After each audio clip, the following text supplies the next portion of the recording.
Now that we've entered in our survey, our level information, we can go ahead and survey our first wall. Here I've clicked it, or you can use the right arrow key on the disto. And this is the only time you're going to see this dialog box. If you're outside or inside, and what compass direction you're facing. It doesn't matter if you enter this, and even if you put this in inside and you start it outside, we'll still be able to survey. However, it gives us some information, and it would be able to orient the model correctly to the compass points if you knew. That's all. We'll hit OK. So for now, I'm just going to enter a 50-foot wall. We have some defaulted wall thicknesses here, but what's really nice about the software is that we can build wall types on the fly. You don't have to go into family types or edit anything, and we're just going up to level 2. I understand we're going to build the whole shell, but since we have access to the whole building, we're going to build it a level at a time. And we'll hit OK. Now here you have our surveyor out telling you that he's just built a 50-foot wall. Measure that. You can see that it's 50 feet.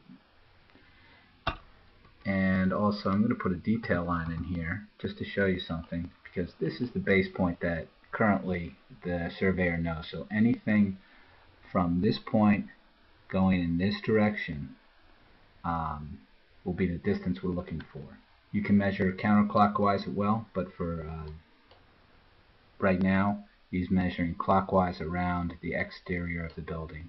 Now this could be an inside corner, or you could have hung a target here to shoot the laser back to. Now we'll say go ahead and survey a window. Remember that information we put in earlier?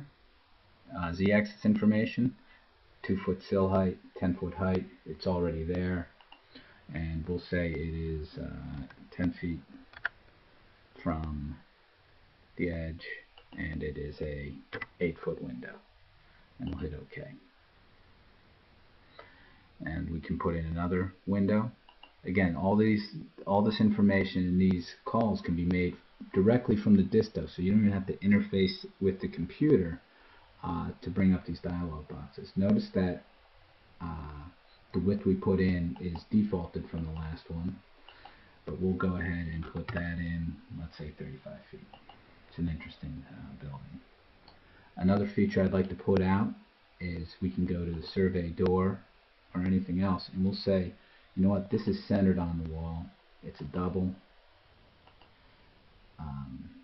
6-foot door, and who knows, goes up 8 feet. And it'll put that